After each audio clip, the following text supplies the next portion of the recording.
எங்கள் ஆசிரியர் வீரமணியை குறித்து வைக்க நாதி இருக்கிறதா நாட்டில்? அவர் முதலில் மேடை ஏறிய போது வயது 10, திருமணத்திற்கு வாழ்த்து சொன்ன போது 11. 11 வயசுல மணமக்கள் பல்லாண்டு வாழ்கன்னு வாழ்த்திருக்கார். அவருக்கு இன்னும் செவிப்புலன் மட்டும்தான் சற்றே ஒத்துழைக்கவில்லையே தவிர இருதயம் ஒத்துழைக்கிறது, மூளை ஒத்துழைக்கிறது, கல்லீரல் ஒத்துழைக்கிறது, சிறுநீரகம் ஒத்துழைக்கிறது, நரம்பு மண்டலம் ஒத்துழைக்கிறது, வயிறு ஒத்துழைக்கிறது. எங்களோடு அவர் உரையாடுகிற பொழுது எங்களுக்கும் அவருக்கும் வயது வித்தியாசம் இல்லை என்ற நிலையை எங்கள் தோல் உணர்கிறது. இது போதாதா இவர் நீண்ட காலம் வாழ்வதற்கு? வாழ்வார். மணியம்மையாரைய பத்து ஒரு வரி சொல்லிட்டு பேசிக்கிட்டே போறார். என்னையா அந்த ஒரு வரி போதையா திராவிட இயக்க வரலாற்றில் சுமத்தப்பட்ட களங்கத்தை எல்லாம் தூக்கி அடிப்பா. என்ன சொல்லிட்டீங்க நீங்க? அப்படி சிலிர்த்து போச்சு எனக்கு. மணியம்மை எதை தியாகம் செய்தார்னு சொல்றாங்க. பொது வாழ்க்கைக்கு வருகிறவர் ஒன்றை தியாகம் செய்ய வேண்டும். நிச்சயமா இளமையை தியாகம் செய்திருக்க வேண்டும், பணத்தை தியாகம் செய்திருக்க வேண்டும், பதவியை தியாகம் செய்திருக்க வேண்டும், செல்வத்தை தியாகம் செய்திருக்க வேண்டும், உறவுகளை தியாகம் செய்திருக்க வேண்டும், தூக்கத்தை தியாகம் செய்திருக்க வேண்டும், தன் உடல் ஒழுங்கை தியாகம் செய்திருக்க வேண்டும். ஏதாவது ஒன்றை தியாகம் செய்யாவிட்டால் பொது வாழ்க்கையில் நீங்கள் தடம் பதிக்க முடியாது. மணியம்மையார் என்ன தியாகம் செய்தார் என்று சொல்லுகிறார். இந்த உலகத்தில் யாரும் செய்யாத தியாகத்தை செய்தார் மணியம்மையார். தன் மானத்தை தியாகம் செய்தார். எந்த பெண் சம்மதிப்பாம்மா? நீங்க சொல்லுங்கம்மா. அந்த அம்மையாருக்கு தெரியாதா?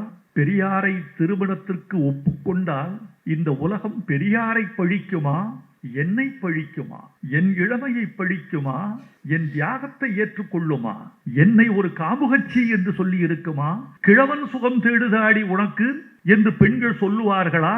நான் எப்படி சொத்துக்கு ஆசைப்பட்டு விட்டாயடி என்று சொல்லுவார்களா? தலைமை பண்புக்கு ஆசைப்பட்டு விட்டாயடி என்று சொல்லுவார்களா? நீ வேலை பார்த்தது தாதியாகவா வேறு ஏதாவதா இப்படி கேட்பார்களா? இதையெல்லாம் நினைத்து பார்த்து இன்றைக்கு ஒரு பெண் செய்ய முடியுமா? இன்றைக்கு செய்ய முடியுமா? நவீன யுகத்தில் கல்யாணம் என்ற நிறுவனம் உடைந்து கொண்டிருக்கிற காலகட்டம், உடைய போகிற காலகட்டம். அடுத்த நூற்றாண்டில் கல்யாணம் இருக்காது. இந்த ஆளுநர் மாளிகைக்கு போகிறாரு. மக்கள் மாளிகையா? மைசூர் போண்டாவில் மைசூர் இருக்காது.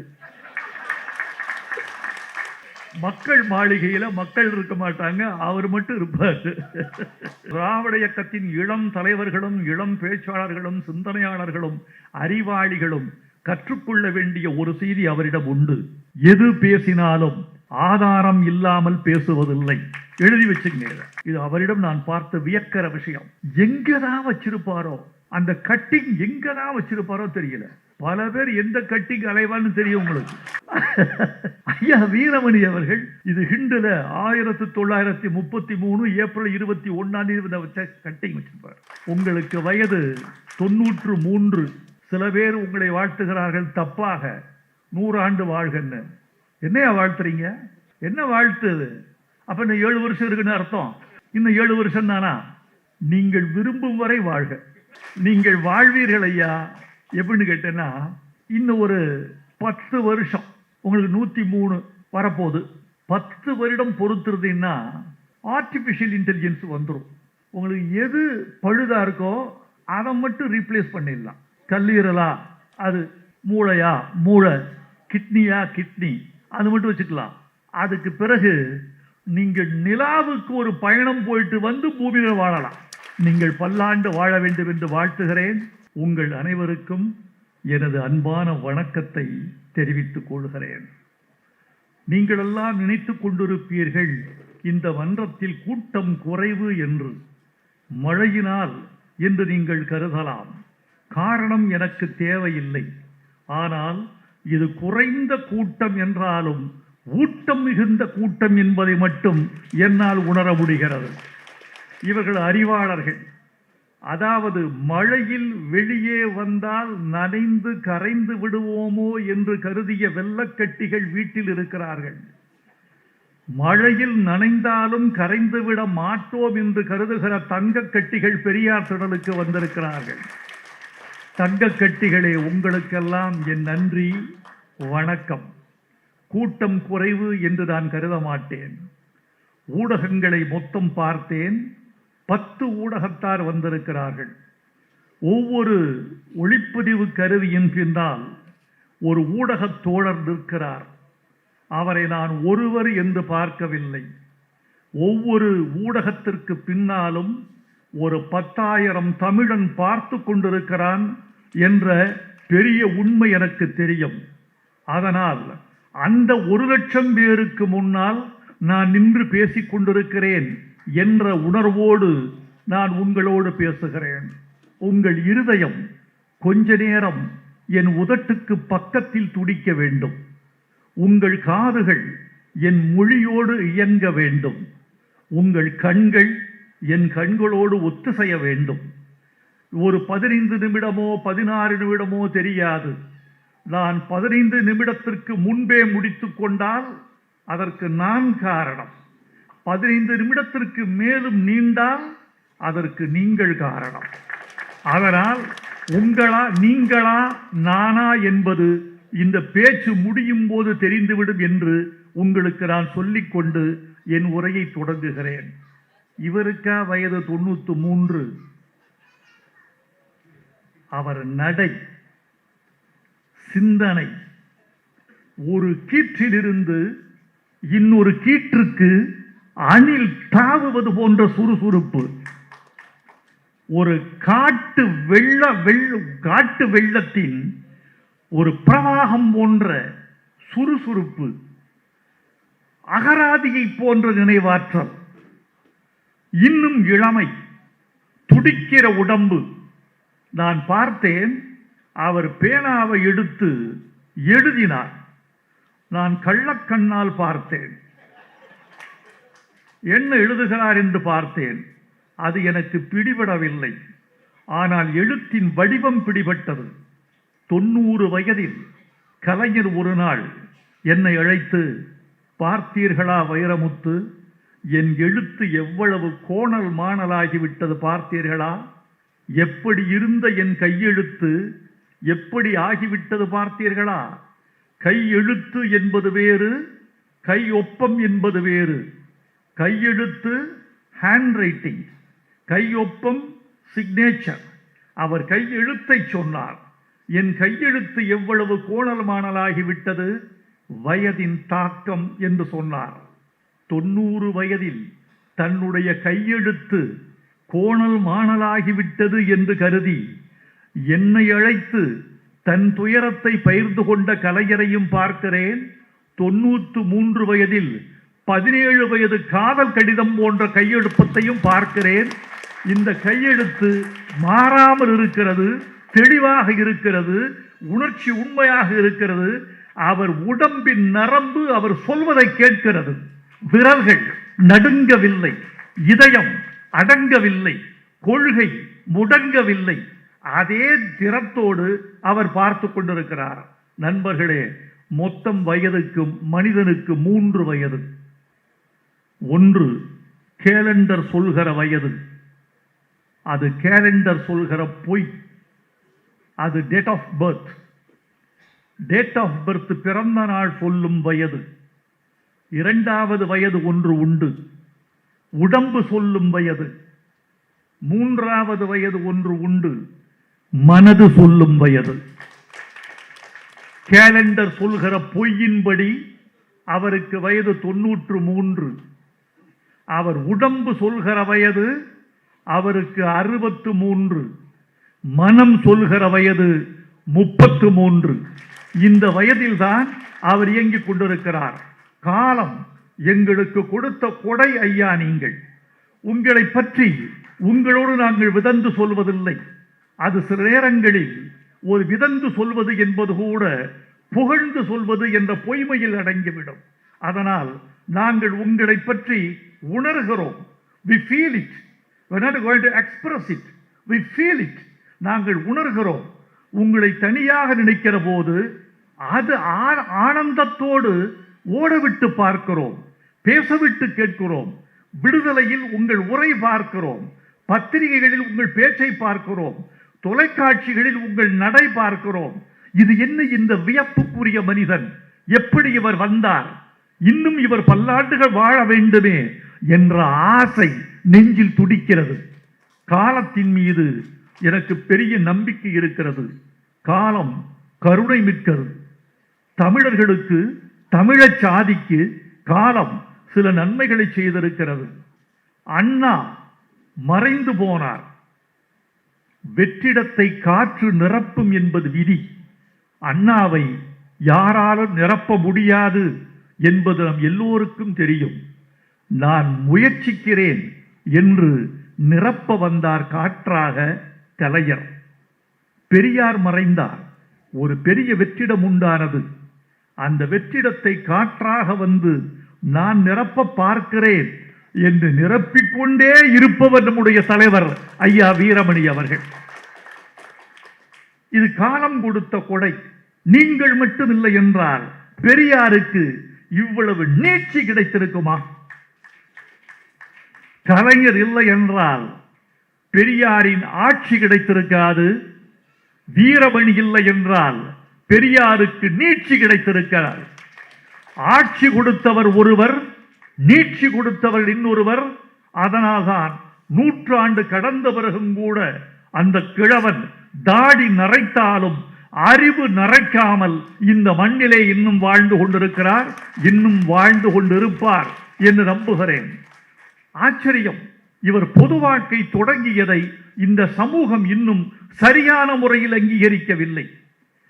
பெரியார் திடலில் பேசுகிறவன், கருப்பாக இருக்கிறவன், கருப்பு துணி அணிந்திருக்கிறவன், கருப்பை நேசிக்கிறவன், நான் ஒரு கருப்பு தோலோடு பிறந்தவன் என்று கருதப்படுகிறவன் அத்தனை பேருக்குமே உரிய அங்கீகாரத்தை எந்த நூற்றாண்டும் தருவதில்லை, தந்ததில்லை.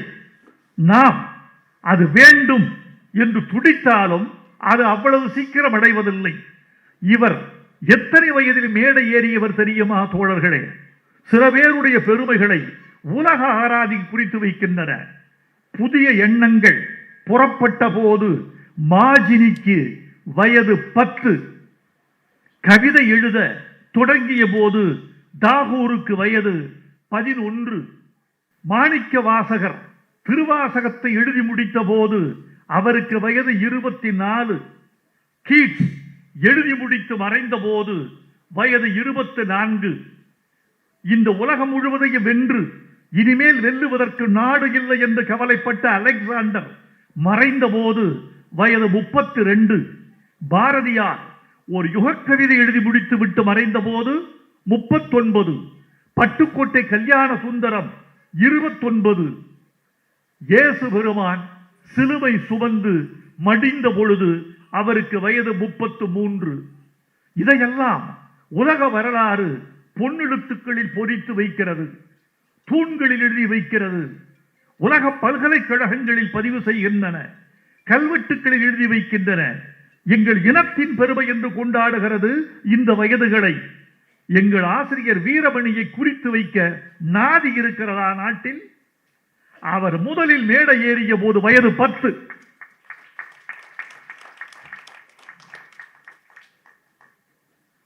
திருமணத்திற்கு வாழ்த்து சொன்ன போது 11. 11 வயசுல மணமக்கள் பல்லாண்டு வாழ்கன்னு வாழ்த்திருக்கார். பாலகிருஷ்ணன் ஒன்று சொன்னீங்க, இங்க ஒரு பெரியார் பிஞ்சு என்ற சித்தார்த் என்கிற பையன் ஐயாவை வாழ்த்துகிறேன் என்று சொன்னார். அதில் என்ன தவறு இருக்க முடியும்? கடவுள் மிக பெரியவர் என்ற ஒரு கருதுகோள் ரொம்ப நாளா இருந்திருக்கு. எல்லாரையும் விட பெரியவர் என்ற கருதுகோள் இருந்திருக்கு. வள்ளுவர் என்ன பண்ணாரு? முதல் அதிகாரம் கடவுள் வாழ்த்துன்னு வச்சாரு. கடவுள் என்னை விட பெரியவனாக இருந்தாலும் கடவுளை நான் வாழ்த்துகிறேன். வாழ்த்துவதற்கு வயது தேவையில்லை, மனசு வேண்டும். அந்த பிள்ளைக்கு மனசு இருக்கிறது. 10, 11 வயதில் திருமணத்துக்கு தலைமை, 12 வயதில் மாநாட்டுக்கு கொடியேற்றம். என்ன வியப்பு! 21 வயதில் 21 வயது இயக்கத்திற்கு தலைமை, 29 வயதில் இயக்கத்தினுடைய தலைவராகிவிட்டார். விடுதலை ஆசிரியர் 29, 45 அவர் கழகத்துக்கு தலைவராகிறார். இந்த வரலாறுகளை எல்லாம் இளைய தலைமுறை பொதிந்து வைத்துக் கொள்ள வேண்டும். அவருக்கு வயது 93, இன்னும் பல ஆண்டுகள் இருப்பார். எனக்கு நம்பிக்கை இருக்கிறது. நினைவாற்றல் உள்ளவன் நீண்ட ஆயுள் இருப்பான். அவருக்கு இன்னும் செவிப்புலன் மட்டும்தான் சற்றே ஒத்துழைக்கவில்லையே தவிர இருதயம் ஒத்துழைக்கிறது, மூளை ஒத்துழைக்கிறது, கல்லீரல் ஒத்துழைக்கிறது, சிறுநீரகம் ஒத்துழைக்கிறது, நரம்பு மண்டலம் ஒத்துழைக்கிறது, வயிறு ஒத்துழைக்கிறது. எங்களோடு அவர் உரையாடுகிற பொழுது எங்களுக்கும் அவருக்கும் வயது வித்தியாசம் இல்லை என்ற நிலையை எங்கள் தோல் உணர்கிறது. இது போதாதா? இவர் நீண்ட காலம் வாழ்வதற்கு வாழ்வார். ஆனால் பெரியார் திடலின் நண்பர்களே, பொறுப்பாளர்களே, நிர்வாகிகளே, அறிவாளிகளே, அவருக்கென்று நீங்கள் ஒரு நினைவு செலுத்துகிற பொழுது இப்பொழுதிருந்தே நீங்கள் அவர் பெருமைகளை தொகுக்க வேண்டும். அந்த தொகுப்பு ஒரு நாள் 2 நாள் பணி அல்ல. அந்த தொகுப்பு என்பது சில 2 decades, 2 பத்தாண்டுகள் தொகுக்க வேண்டியிருக்கும். பெரியாருக்கு ஒரு நினைவகமும் ஐயாவுக்கு ஆசிரியருக்கு நினைவகம் நீ அமைப்பதன் வாயிலாக தமிழர்களின் நூற்றாண்டை நீங்கள் பதிவு செய்கிறீர்கள் என்று பொருள் என்று நான் கருதுகிறேன். நண்பர்களே, என்னை ஒரு நூல் வெளியிட பணித்திருக்கிறார்கள். என்ன நூல் என்றால், உலகம் கண்டதுண்டா இப்படி ஒரு இயக்கத்தை என்ற நூல். இந்த நூல் உட்கார்ந்து எழுதப்பட்டதல்ல தோழர்களே. இந்த நூல் சொற்பொழிவு. சொற்பொழிவு என்பது தமிழ்நாட்டில் எப்படி இருக்கிறது தெரியுமா? சொற்பொழிவு என்பது ஆடம்பர குரல்களின் அணிவகுப்பு. சொற்பொழிவு என்பது என் குரலை நானே நேசிக்கும் சுய மோகம். சொற்பொழிவு என்பது என்னை நான் அடையாளப்படுத்திக் கொள்ளக்கூடிய கருவி. சொற்பொழிவு என்பது அறிவுக்கு நான் செய்து கொள்கிற விளம்பரம். சொற்பொழிவு என்பது என்னுடைய முகவரி அட்டை என்று பல பேர் கருதி கொண்டிருக்கிறார்கள். 90 சொற்பொழிவுகளை நான் கேட்பதில்லை. காரணம், அந்த சொற்பொழிவுகள் எல்லாம் இதன் அடிப்படையில் உண்டானவைதான். இதில் நான் தெரிந்து கொள்வதற்கு ஒன்றுமில்லை. இதில் பேச்சாளன் தன்னுடைய ஆதிக்கத்தை செலுத்துகிறான். இதில் கருத்து என்பதற்கு எதுவும் இல்லை. கருத்தை அவன் கொன்றுவிட்டு அந்த கொன்ற கருத்தின் மீது தன்னுடைய நர்த்தனத்தை ஆடிக்கொண்டிருக்கிறான் என்று எனக்கு தோன்றும். நிறுத்துப்பா, இது வேண்டாம் என்று போய்விடுகிறது. ஆசிரியருடைய சொற்பொழிவை படித்து பார்க்கிற போது இந்த மனிதன் எந்த சொற்பொழிவையும் சமூகத்துக்கு நன்மை இல்லாததை பேசுவதில்லை. இதுதான் உங்க வெற்றி. உங்க வெற்றியே சமூகத்தின் நன்மை. நான் ஏன் பேசணும்? எனக்கு புகழ் வேணுமா? தயவு செய்து புகழெல்லாம் கொடுத்துறாத. ஒரு குறிப்பிட்ட காலத்திற்கு பிறகு பணமும் புகழும் நமக்கு எதிரான விஷங்கள். ஒரு குறிப்பிட்ட அளவுக்குத்தான் புகழ் வேண்டும்.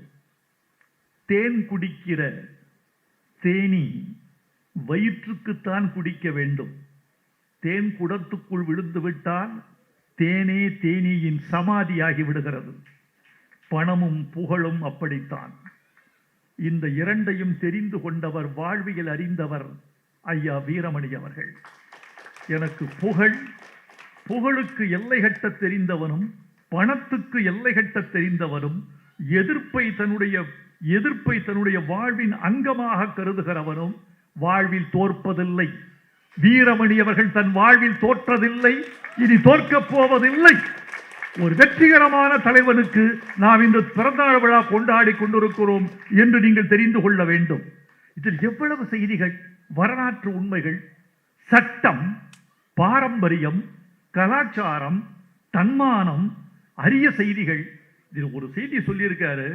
உங்களிடம் நான் மீண்டும் ஒரு முறை மன்னிப்பு கேட்டுக்கொள்ள வேண்டும் என்று கருதுகிறேன். என் சொற்பொழிவு 15 நிமிடத்திற்குள் முடிவதற்கு வாய்ப்பு இல்லை என்பதை உங்கள் உணர்வு எனக்கு சொல்லுகிறது. அதனால் 2 நிமிடங்கள் கூட்டிக் கொண்டால் நீங்கள் என்னை பொறுத்திருட வேண்டும். அதற்கெல்லாம் சேர்த்து நீங்கள் ஐயா வீரமணி அவர்களுக்கு கைதட்டல் நேரத்தை கூட்டிக் கொள்ள வேண்டும் என்று நான் உங்களை கேட்டுக்கொள்கிறேன். ஒரு செய்தி சொல்லியிருக்காரு.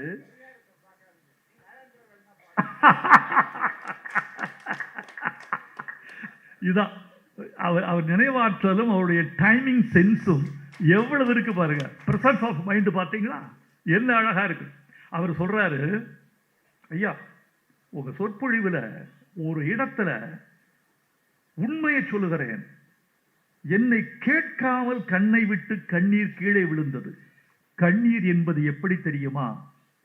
திட்டமிட்டு வருவது அல்ல கண்ணீர். ஒருவர் சொல்லி விழுவதல்ல கண்ணீர். கிளிசரின் இட்டுக்கொண்டு வருவதல்ல கண்ணீர். வெங்காயம் உரிக்கும் போது வருவதல்ல கண்ணீர். புகைச்சல் பார்த்து வருவதல்ல கண்ணீர். கண்ணீர் என்பது உரிமையுள்ள விருந்தாளியை போல சொல்லாமல் வர வேண்டும்.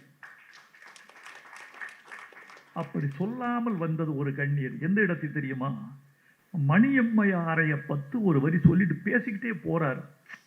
என்னையா இது, அந்த ஒரு வரி போதையா திராவிட இயக்க வரலாற்றில் சுமத்தப்பட்ட களங்கத்தை எல்லாம் தூக்கி அடிக்கும். பா, என்ன சொல்லிட்டீங்க நீங்க, அப்படி சிலிர்த்து போச்சு எனக்கு. மணியம்மை எதை தியாகம் செய்தார்னு சொல்றாங்க. பொது வாழ்க்கைக்கு வருகிறவர் ஒன்றை தியாகம் செய்ய வேண்டும். நிச்சயமா இளமையை தியாகம் செய்திருக்க வேண்டும், பணத்தை தியாகம் செய்திருக்க வேண்டும், பதவியை தியாகம் செய்திருக்க வேண்டும், செல்வத்தை தியாகம் செய்திருக்க வேண்டும், உறவுகளை தியாகம் செய்திருக்க வேண்டும், தூக்கத்தை தியாகம் செய்திருக்க வேண்டும், தன் உடல் ஒழுங்கை தியாகம் செய்திருக்க வேண்டும். ஏதாவது ஒன்றை தியாகம் செய்யாவிட்டால் பொது வாழ்க்கையில் நீங்கள் தடம் பதிக்க முடியாது. மணியம்மையார் என்ன தியாகம் செய்தார் என்று சொல்லுகிறார்?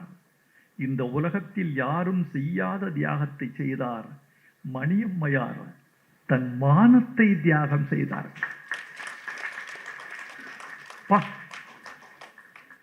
எந்த பெண் சம்மதிப்பாம்மா? நீங்க சொல்லுங்கம்மா. அந்த அம்மையாருக்கு தெரியாதா? பெரியாரை திருமணத்திற்கு ஒப்புக்கொண்டால் இந்த உலகம் பெரியாரை பழிக்குமா, என்னை பழிக்குமா, என் இளமையை பழிக்குமா, என் தியாகத்தை ஏற்றுக்கொள்ளுமா, என்னை ஒரு காமுகச்சி என்று சொல்லி இருக்குமா, கிழவன் சுகம் தேடுதாடி உனக்கு என்று பெண்கள் சொல்லுவார்களா, நான் எப்படி சொத்துக்கு ஆசைப்பட்டு விட்டாயடி என்று சொல்லுவார்களா, தலைமை பண்புக்கு ஆசைப்பட்டு விட்டாயடி என்று சொல்லுவார்களா, நீ வேலை பார்த்தது தாதியாகவா வேறு ஏதாவதா இப்படி கேட்பார்களா? இதையெல்லாம் நினைத்து பார்த்து இன்றைக்கு ஒரு பெண் செய்ய முடியுமா? இன்றைக்கு செய்ய முடியுமா? நவீன யுகத்தில் கல்யாணம் என்ற நிறுவனம் உடைந்து கொண்டிருக்கிற காலகட்டம், உடைய போகிற காலகட்டம். அடுத்த நூற்றாண்டில் கல்யாணம் இருக்காது. நேற்று ஒரு ஆச்சரியம். அமிதாப் பச்சனின் மனைவி ஜயா பச்சன் தன் பேத்தியை கூப்பிட்டு ஒன்று சொல்லுகிறார். பேத்தி யார்? ஐஸ்வர்யா ராயின் மகள். அவரை கூப்பிட்டு சொல்லுகிறார், பேத்தியே, திருமணம் என்ற காலாவதியான பந்தத்தில் மாட்டிக்கொள்ளாதே. படிச்சுட்டு ட்விட்டர்ல படிச்சேன், வியந்து போயிட்டேன். கல்யாணம் என்ற நிறுவனம் கரைந்து போவதற்கு வாய்ப்பு இருக்கிறது. இப்பெல்லாம் ஒரு 2 பெண்கள் பேசிக்கொண்டா, ஒரு 50 வயசு பெண்கள் 2 பேர் பேசிக்கொண்டா, அவங்க பேசிக்கிற விஷயத்துல சந்தோஷம் என்ன தெரியுமா? லட்சுமி தெரியுமா உனக்கு? என்ன வத்சலா, என்ன என் பொண்ணு கல்யாணத்துக்கு சம்மதிச்சுட்டா. அடே அப்பா, சம்மதிச்சுட்டாளா? எவ்வளவு பெரிய லக்கி யூ ஆர். கல்யாணம் பண்ணிக்க சம்மதிச்சுட்டாளா? அப்போ இனிமேதான் மாப்பிள்ளை பார்க்கணும். சம்மதிச்சுட்டா. வயசு 31. 31 வயசுல கல்யாணத்துக்கு சம்மதிச்சுட்டா, அவளுக்கு 34 வயசுல ஒரு மாப்பிள்ளை பார்க்கணும். இது கல்யாணத்தில் சமூகத்தில் சந்தோஷம். இப்படி ஆயிட்டு இருக்கு. இந்த நேரத்தில் யோசிச்சு பாரு, இன்னைக்கு முடியாதே. மணியம்மை எப்படி எப்படி பண்ணார் அந்த அம்மா. மணியம்மையார் போய் மிசால இந்த ஆளுநர் மாளிகைக்கு போகிறாரு. மக்கள் மாளிகையா?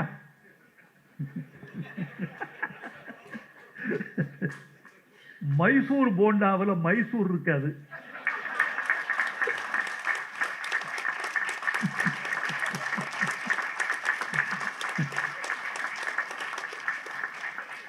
மக்கள் மாளிகையில மக்கள் இருக்க மாட்டாங்க, அவர் மட்டும் இருப்பாரு. இதுதான் நாளைக்கு உங்க தலைப்பு செய்யா தெரியும். யூடியூபுக்கெல்லாம் இதுதான் வேலை. ஐயா வீரமணி ஐயாவை நான் பாராட்டேன்னு போடுங்கப்பா. ஆளுநர் மாளிகைக்கு போயிருக்காங்க அம்மா, மிசால எல்லாம் கைதியா இருக்காங்க ஐயா எல்லாம். அந்த அம்மா போய் பிரம்மானந்த ரெட்டியை போய் சந்திக்கிறாங்க. பிரம்மானந்த ரெட்டி இந்தியாவின் உள்துறை அமைச்சராக அன்று இருந்தவர், அந்நாள் உள்துறை அமைச்சர், the then home minister of India Brahmananda Reddy. போய் கேட்குறேன், என்னம்மா விஷயம்? அது வேற ஒன்றும் இல்லை, எங்க ஆட்களை எல்லாம் நீங்க விடுதலை செய்யணும். அதுக்கு அந்த அம்மா வச்ச காரணம் எவ்வளவு லாஜிக்கலி டாக்கிங் பாருங்க, என்ன அழகா. நாங்கள் அரசியல் கட்சியே இல்லையே, எங்கள் இயக்கம் எங்களுடையது சமுதாய இயக்கம் ஆயிற்றே. அரசியல் கட்சிகளை நீங்கள் கைது செய்வதற்கு ஒரு காரணம் இருக்கிறது, இயக்கத்தில் இருப்பவர்களை கைது செய்வதற்கு என்ன நியாயம் இருக்கிறது? விடுதலை செய்து விடுங்கள். நான் பார்க்கிறேன் நான் பார்க்கிறேன் ஒரே ஒரு நிபந்தனை. என்ன நிபந்தனை? அம்மா கேட்கிறாங்க. அவர் சொல்றார், இனிமேல் திமுகவோடு ஒட்டுமில்லை உறவும் இல்லை என்று எழுதி கொடுங்கள், நான் உடனே திராவிடர் கழகத்து ஆட்களை எல்லாம் விடுதலை செய்கிறேன். அம்மையார் சொன்ன பதில், எங்கள் தோழர்கள் சிறை கொட்டடியில் செத்தே மடியட்டும், நீங்கள் விடுதலை செய்ய வேண்டாம். வரலாறு இது. இந்த வரலாறு சொல்ல வீரமணி ஐயாவை தவிர யார் இருக்கா இன்னைக்கு? ஏன் உங்களை பாதுகாக்க வேண்டும் என்று துடிக்கிறோம்? பூமியை பாதுகாக்க வேண்டும் என்று மனிதன் துடிப்பது மாதிரி வீரமணியை பாதுகாக்க வேண்டும் என்று நாம் துடிக்கிறோம். யார் சொல்லுவா? யார் சொல்ல முடியும் இவரை விட்டா? இன்னும் எத்தனையோ சொல்லிக்கொண்டே போகலாம். இன்னைக்கு திராவிட இயக்கத்தின் தேவை தீரவே இல்லை என்பது என்னுடைய அபிப்பிராயம். இன்னும் சொல்ல போனால் திராவிடர் கழகத்தின் தேவை தீரவே தீராது போல் இருக்கிறது என்பது என்னுடைய கருத்து. இதை சொல்வதற்கு நான் ஆதாரத்தோடு பேசுகிறேன். இன்னொரு முக்கியமான, திராவிட இயக்கத்தின் இளம் தலைவர்களும் இளம் பேச்சாளர்களும் சிந்தனையாளர்களும் அறிவாளிகளும் கற்றுக்கொள்ள வேண்டிய ஒரு செய்தி அவரிடம் உண்டு. எது பேசினாலும் ஆதாரம் இல்லாமல் பேசுவதில்லை. எழுதி வச்சுங்க. இது அவரிடம் நான் பார்த்த வியக்கிற விஷயம். எங்கதான் வச்சிருப்பாரோ, அந்த கட்டிங் எங்கதான் வச்சிருப்பாரோ தெரியல. பல பேர் எந்த கட்டிங் அலைவான்னு தெரியும் உங்களுக்கு. ஐயா வீரமணி அவர்கள் இது ஹிண்டுல 1933 ஏப்ரல் 21 கட்டிங் வச்சிருப்பார். டைம்ஸ் ஆஃப் இந்தியா வச்சிருப்பார், முரசொலி வச்சிருப்பார், தீக்கதிர் வச்சிருப்பார், எல்லாம் விடுதலை வச்சிருப்பார். அவர்கிட்ட இல்லாத ஆதாரம் இல்லாமல் நான் பேச மாட்டேன். அதனாலதான் அவர் யாரும் வெல்ல முடியல. வீரமணி அவர்கள் சொன்னால் ஆதாரம் இல்லாமல் இருக்காது, எதிர்வாதம் பண்ண முடியாது அவர்கிட்ட. அவர் வழக்கறிஞர் என்பது வேறு விஷயம், ஆனால் சமூக அறிஞர் என்பது இதை விட முக்கியமான விஷயம். வழக்கறிஞராகிய சமூக அறிஞர். அவர் சொல்ல எப்படின்னா, ஒரு பதார்த்தம் அசுத்தமாகி விடுகிறது. இப்ப நான் சொல்றது மிக முக்கியமான கருத்து. இது எழுதியிருக்கிறது, பேசிட்டு போற வழியில பேசிட்டு போயிருக்கிறாரு. இந்த பேச்சை நான் எடுத்து சொல்றேன். ரொம்ப நுட்பமான கருத்து. ஒரு பதார்த்தம் எவ்வப்போதெல்லாம் அசுத்தமாகிறது என்று மனு தர்மம் சொல்லுகிறது. மனு தர்மத்தின் ஸ்லோகம் 241 241 நீங்க ரெஃபர் பண்ணிக்கலாம். 241 ஸ்லோகம் மனு தர்மத்தில், ஒரு பதார்த்தம் எவ்வப்போதெல்லாம் அசுத்தமாகிறது. 4 சொல்றாங்க. பன்றி மோத்தலினாலும், பன்றி மோந்து பார்த்துச்சுன்னா அசுத்தமாகிறது. அடுத்து கோழி சிறகின் காற்றினாலும். கோழி எப்படி போச்சு? கோழி குப்பைகளில் மேயும். குப்பைகளில் மேயிற கோழி அந்த இறக உலர்த்தினா அந்த தூசு அழுக்கு பதார்த்தத்தை விழுந்து வச்சுங்க. கோழி சிறகின் காற்றினாலும். 3வது நாயின் பார்வையினாலும்.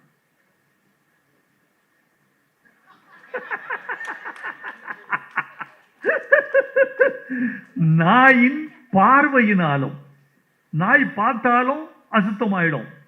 3 சொல்லிட்டான். 1 பன்றி, 2 கோழி, 3 நாய். 4வதா வர்றான் பாருங்க, சூத்திரன் தொடுவதனாலும். இந்த உச்சு கொட்டுகிறீர்களே, இந்த உச்சுக்கு வயது 3000 ஆண்டுகள். 3000 ஆண்டுகளின் உச்சு சூத்திரன் தொடுவதனாலும் அசுத்தமாகும். பெரியார் வந்தார், இதையெல்லாம் செய்தார்.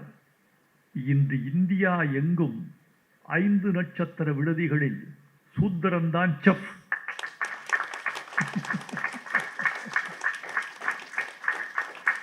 இன்னும் கைதட்டலாம்.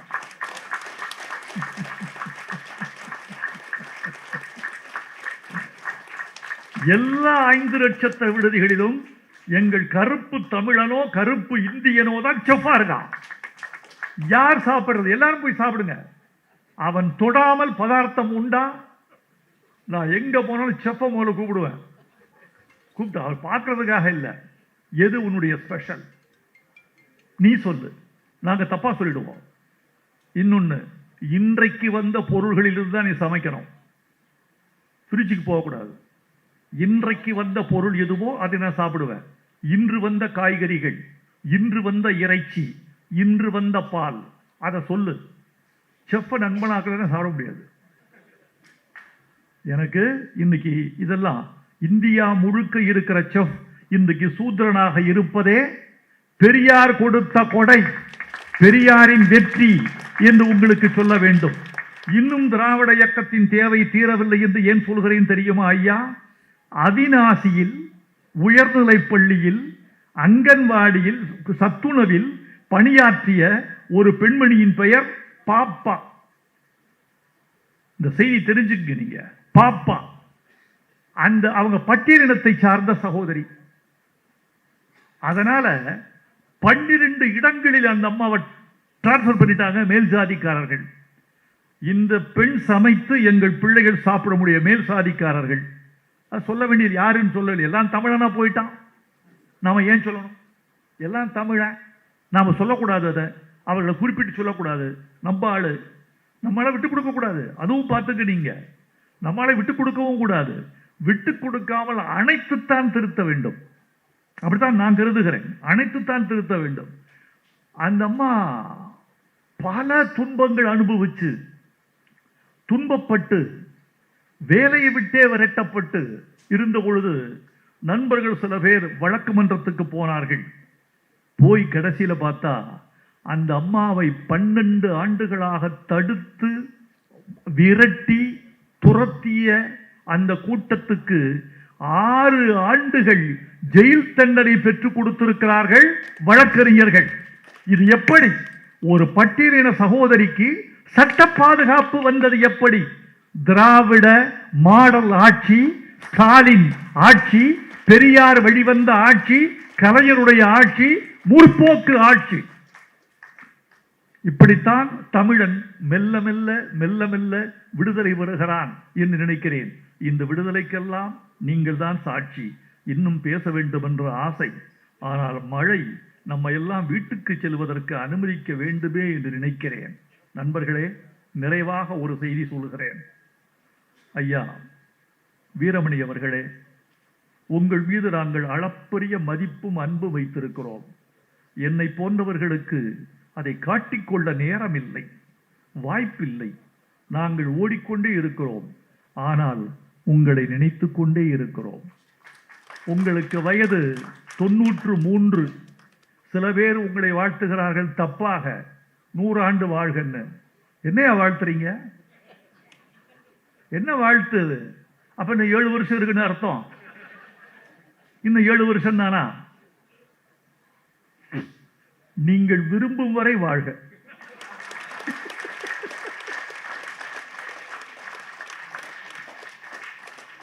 நீங்கள் வாழ்வீர்கள் ஐயா.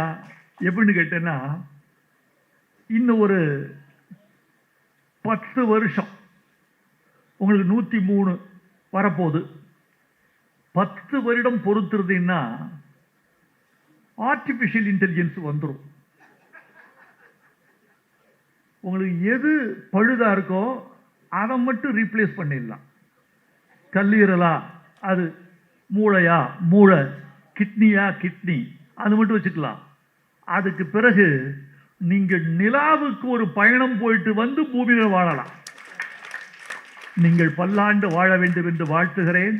இந்த நேரத்தில் என் அன்பு காணிக்கையாக பெரியார் உலகத்துக்கு 1 லட்சம் தருவதற்கு நீங்கள் எனக்கு அனுமதி தர வேண்டும். என் எளிய காணிக்கையை ஏற்றுக்கொண்டு என்னை பெருமைப்படுத்த வேண்டும்.